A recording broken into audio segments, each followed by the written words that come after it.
నమస్కారం. రవి కిరణాల న్యూస్ వార్తలకు స్వాగతం. ముందుగా వార్తలోని ముఖ్యాంశాలు. అమరావతి క్వాంటం వ్యాలీపై చంద్రబాబు ఆశాభావం. ఏఐ క్వాంటం రంగాల్లో పెట్టుబడుల లక్ష్యం. యువతకు ప్రపంచ స్థాయి అవకాశాల హామీ. గ్లోబల్ టెక్ హబ్ గా అమరావతి లక్ష్యం. ఏఐ రంగంలో భారత్ గ్లోబల్ లీడర్ కావాలన్న సీఎం రేవంత్. హైదరాబాద్ ను ఏఐ కేంద్రంగా తీర్చిదిద్దే ప్రణాళిక. ప్రత్యేక వార్ రూమ్ ఏర్పాటు సూచన. యువతకు విస్తృత అవకాశాల లక్ష్యమన్న ప్రభుత్వం. 5 గ్రామాల అంశంపై తుమ్మల చంద్రబాబు భేటీ. పంచాయతీల పునర్విభజనపై చర్చల కొనసాగింపు. ప్రజాభిప్రాయాన్ని పరిగణలోకి తీసుకోవాలన్న సూచన. ఇరు రాష్ట్రాల సమన్వయంతో పరిష్కార ఆశాభావం. రౌడీజంపై హోంమంత్రి అనిత కఠిన హెచ్చరిక. కత్తులతో వికృత చేష్టలు చేస్తే చర్యలంటూ వార్నింగ్. చట్టం ముందు ఎవరు పెద్దవారు కారన్న స్పష్టం. శాంతి భద్రతల కోసం కఠిన చర్యల ప్రకటన. రైతు బంధు ఆలస్యంపై హరీష్ రావు ప్రశ్నలు. నిర్ణయించిన తేదీలు దాటినా సాయం లేదన్న విమర్శ. కాంట్రాక్టర్లకు నిధులు రైతులకు లేవా ప్రశ్న. పంటల సీజన్లో స్పష్టత ఇవ్వాలన్న డిమాండ్.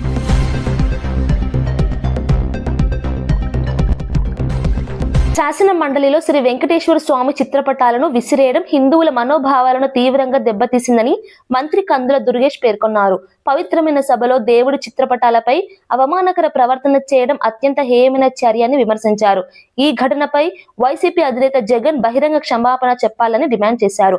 సభలో స్వామివారిని అవమానించిన సభ్యులపై తక్షణమే కఠిన చర్యలు తీసుకోవాలని కోరారు. భక్తి భావాన్ని రాజకీయ లాభాల కోసం వాడుకోవడం తగదని అన్నారు. హిందూ దేవతలను లక్ష్యంగా చేసుకుని వైసీపీ రాజకీయాలు చేస్తోందని ఆరోపించారు. ప్రజాస్వామ్య వేదిక అయిన సభ గౌరవాన్ని కాపాడాల్సిన బాధ్యత ప్రతి సభ్యుడిపై ఉందని స్పష్టం చేశారు. ఈ ఘటనపై ప్రభుత్వం సరైన చర్యలు తీసుకుంటుందని తెలిపారు.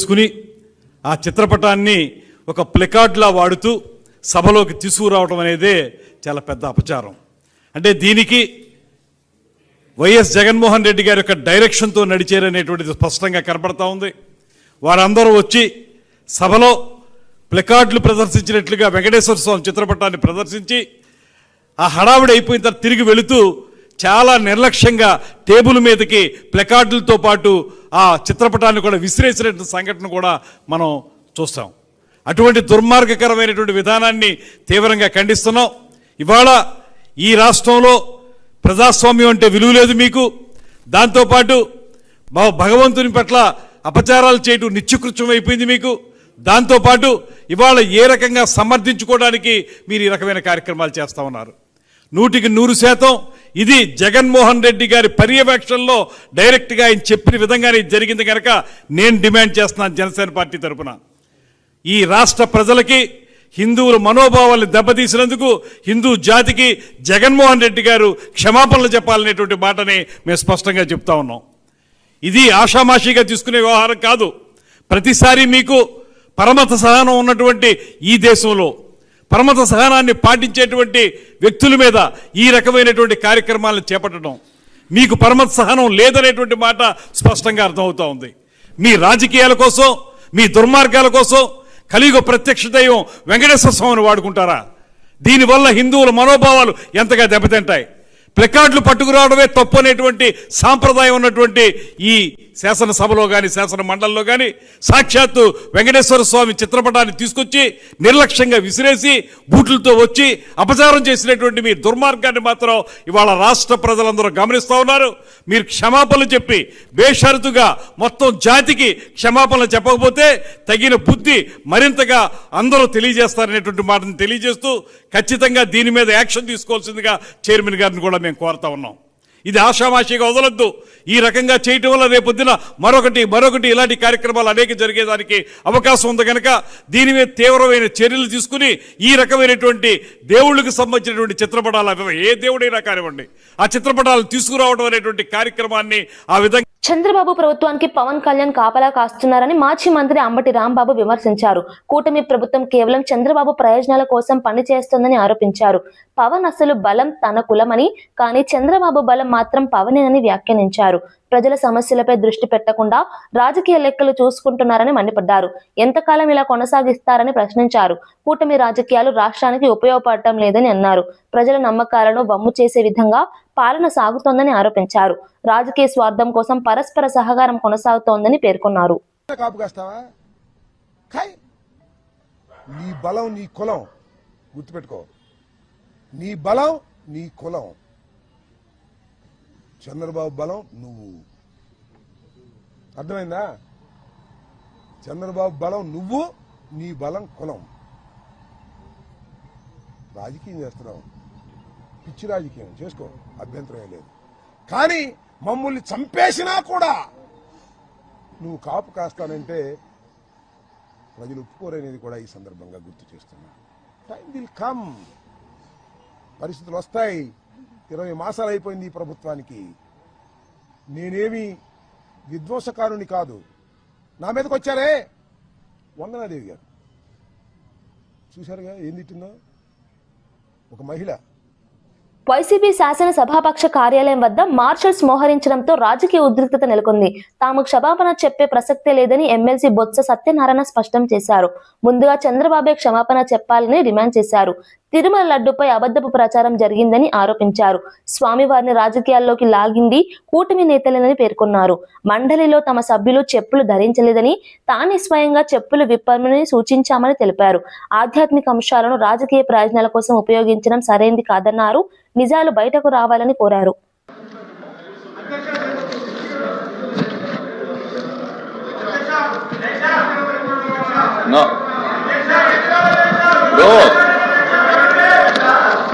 తిరస్కరించిన తర్వాత మళ్ళీ అలౌ చేయమని అనడం అనేది మంచిది కాదు. Sir, before anything happens in this house, these are the objectionable materials which cannot be permitted. This cannot be permitted, sir.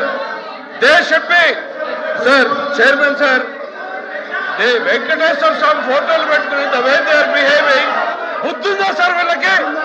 రాజకీయాల్లోకి లాగుతారా సార్? వీళ్ళకి బుద్ధుందా? మీరు if you have to take the permission, Chairman sir, Venkateswara మమ్మల్ని తీసేయండి. Chairman sir, దేవుడు ఫోటోల్ని పెట్టుకుని సభలో రావడం అనేటువంటిది దేవుణ్ణి రాజకీయాల్లోకి లాగేటువంటి ప్రయత్నం చేస్తున్నటువంటి ఈ దుర్మార్గపు చర్యను మీరు అనుమతించకూడదు సార్. సార్ చైర్మన్ గారు ప్లీజ్ డౌన్ చేయండి. చైర్మన్ గారు, దేశ చరిత్రలో జరిగినటువంటి అంశం తీసేయండి. చైర్మన్ గారు, you have to come to the rescue now.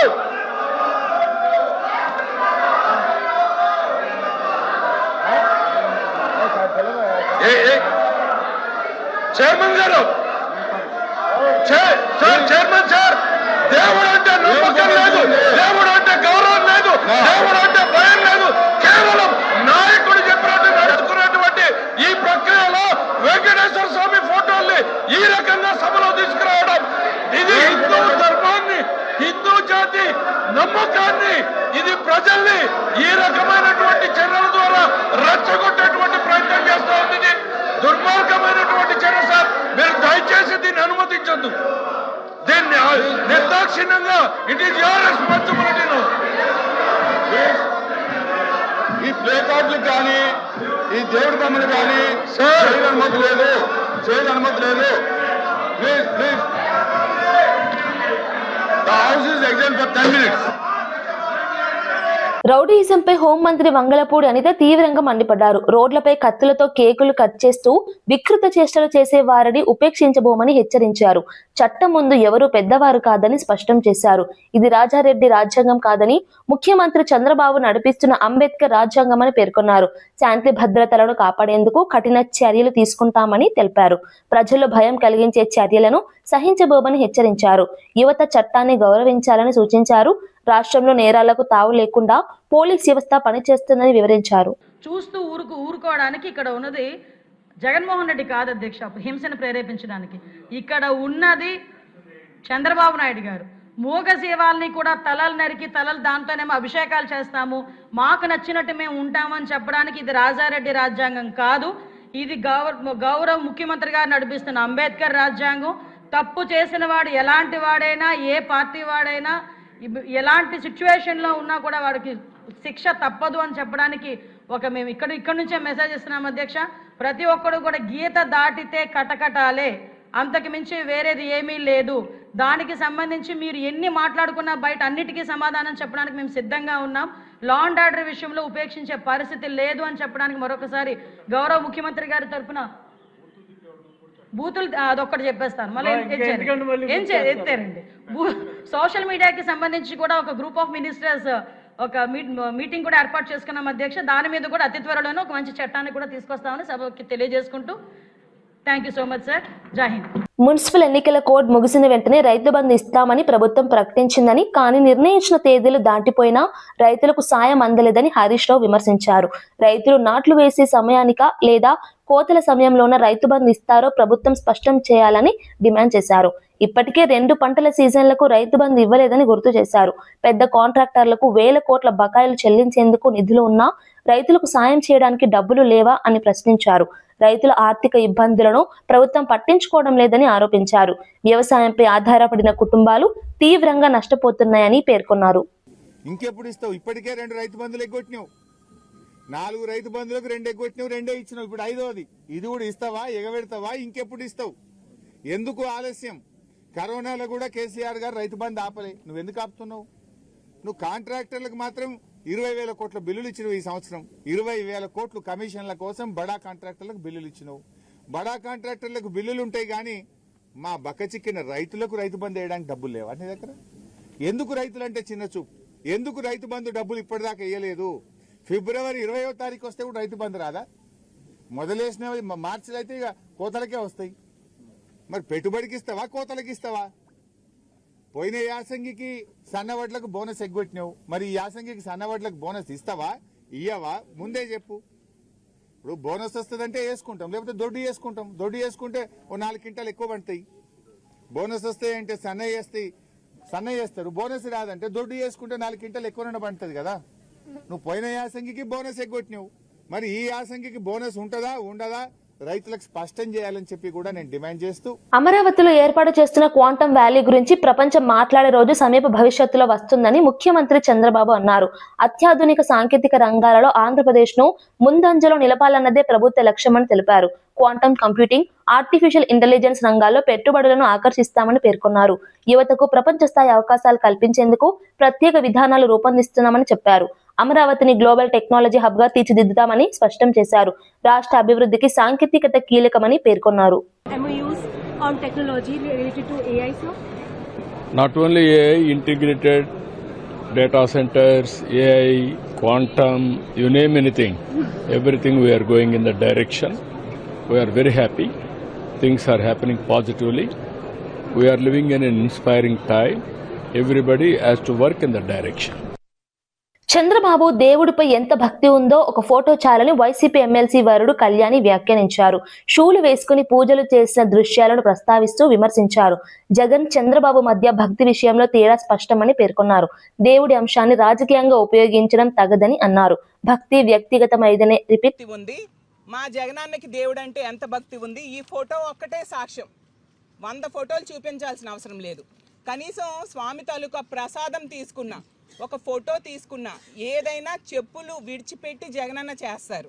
అదే చంద్రబాబు నాయుడు గారు అయితే ప్రతి సందర్భంలో కూడా మనం చూసాం, షూ వేసుకొనే పూజల్లో పాల్గొంటారు, లేదంటే ఫోటోలు తీసుకొని అతను పూజా కార్యక్రమాలకు వెళ్తారు. అంటే దీన్ని బట్టి అర్థం కావట్లేదా ఎవరికి దేవుడంటే భక్తి ఉంది, ఎవరు దేవుడంటే భక్తి లేకుండా ఉన్నట్టుగా యాక్ట్ చేస్తున్నారనే విషయం స్పష్టంగా అర్థమవుతుంది.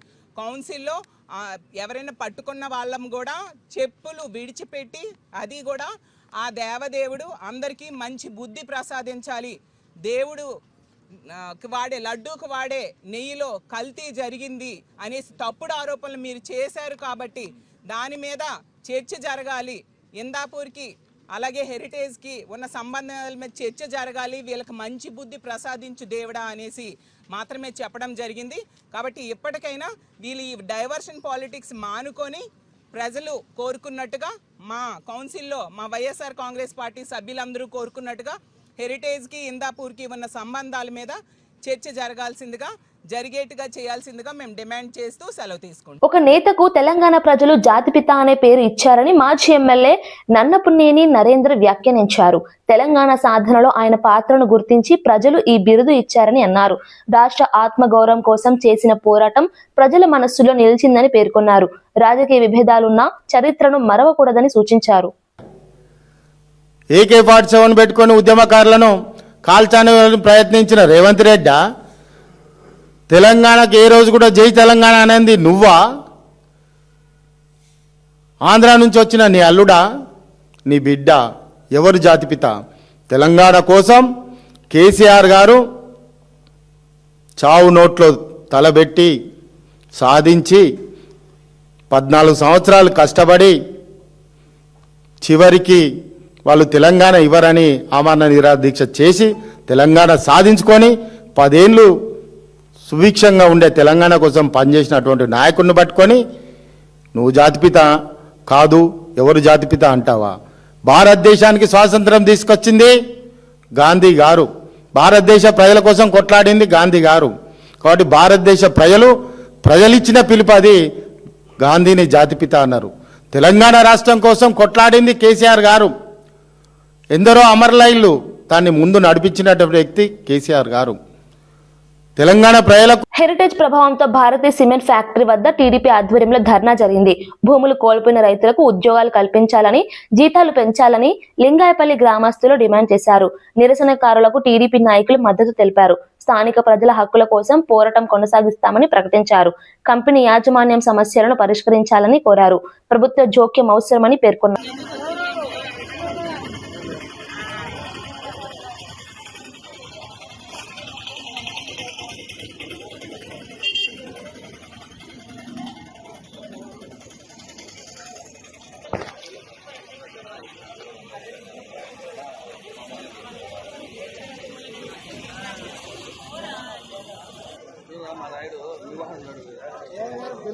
ఏఐ రంగంలో భారత్ ప్రపంచ నాయకత్వం సాధించాలని తెలంగాణ సీఎం రేవంత్ రెడ్డి ఆకాంక్షించారు. ఢిల్లీలో నిర్వహించిన ఏఐ ఇంపాక్ట్ సమ్మిట్ లో పాల్గొన్న ఆయన సాంకేతిక విప్లవంలో భారత్ కీలక పాత్ర పోషించాల్సిన అవసరం ఉందన్నారు. ఏఐ అభివృద్ధి కోసం ప్రత్యేక వార్ రూమ్ ఏర్పాటు చేయాలని సూచించారు. హైదరాబాద్ ఈ రంగానికి అత్యంత అనువైన కేంద్రంగా ఎదుగుతోందని పేర్కొన్నారు. ఇప్పటికే హైదరాబాద్ లో ఆధునిక సదుపాయాలతో ఏఐ యూనివర్సిటీ ఏర్పాటు చేస్తున్నామని వివరించారు. స్టార్టప్లు, పరిశ్రమలు, అకాడమిక్ సంస్థల మధ్య సమన్వయం పెంచి యువతకు విస్తృత అవకాశాలు కల్పించాలన్నదే ప్రభుత్వ లక్ష్యమన్నారు. సాంకేతిక రంగం ద్వారా ఉపాధి అవకాశాలు పెరుగుతాయని విశ్వాసం వ్యక్తం చేశారు. AI can add us to itself. Combine AI and robotics, machines have both physical and mental capabilities. In this context, it is important when we set an agenda for the future, and AI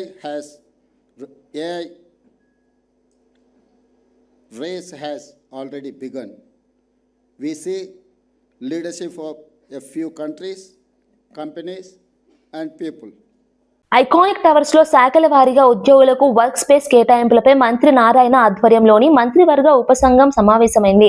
ఆధునిక సౌకర్యాలతో ప్రభుత్వ కార్యాలయాలను ఒకే ప్రాంగణంలో ఏర్పాటు చేసే విధంగా ప్రణాళికలు సిద్ధం చేస్తున్నారు. ఉద్యోగులకు సౌకర్యవంతమైన వాతావరణం కల్పించడమే లక్ష్యమని పేర్కొన్నారు. శాఖల మధ్య సమన్వయం మెరుగుపడేలా వర్క్ స్పేస్ డిజైన్ చేయాలని నిర్ణయించారు. ప్రజలకు సేవలు త్వరగా అందేలా పరిపాలన వ్యవస్థను సమర్థవంతంగా తీర్చిదిద్దాలని చర్చించారు.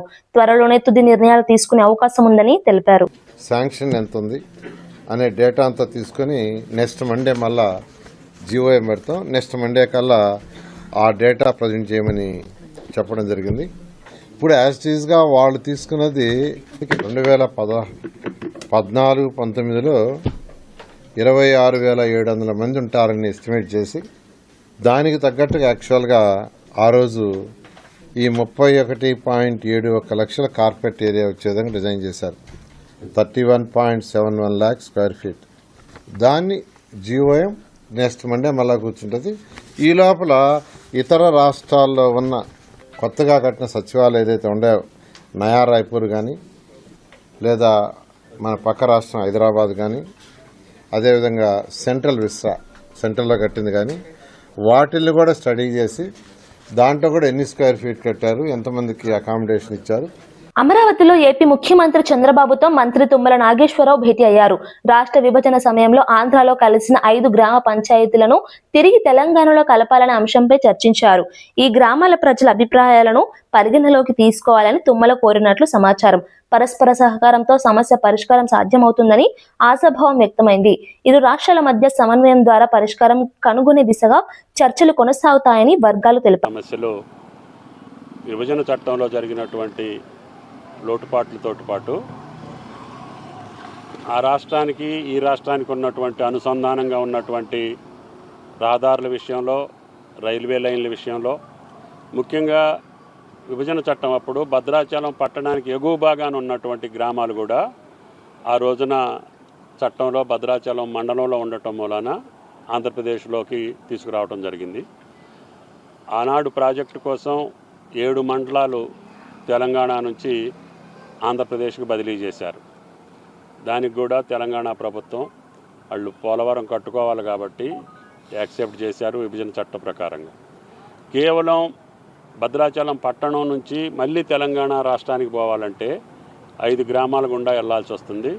5 గ్రామాలు కూడా తెలంగాణలో కలపాలి అని చెప్పి రిక్వెస్ట్ చేశాం. ముఖ్యమంత్రి అయిన మొదట్లో కూడా చెప్పాము, డిస్కషన్స్లో వాటిని కూడా ఆలోచిస్తామని చెప్పారు. అదేవిధంగా తిరుమల తిరుపతిలో తెలంగాణ భవన నిర్మాణం కోసం స్థలం అడిగాం. అది కూడా సానుభూతితోటి పరిశీలిస్తామని చెప్పడం జరిగింది. రెండవది రైల్వే లైన్లకు సంబంధించి సత్తుపల్లి వరకు ఇప్పుడు రైల్వే లైన్లు అందుబాటులో ఉన్నాయి. దాన్ని కొండపల్లికి కానీ కొవ్వూరుకి కానీ మార్చుకోవాలంటే ఎక్కువ భూభాగం ఆంధ్రప్రదేశ్లోనే ఉంది.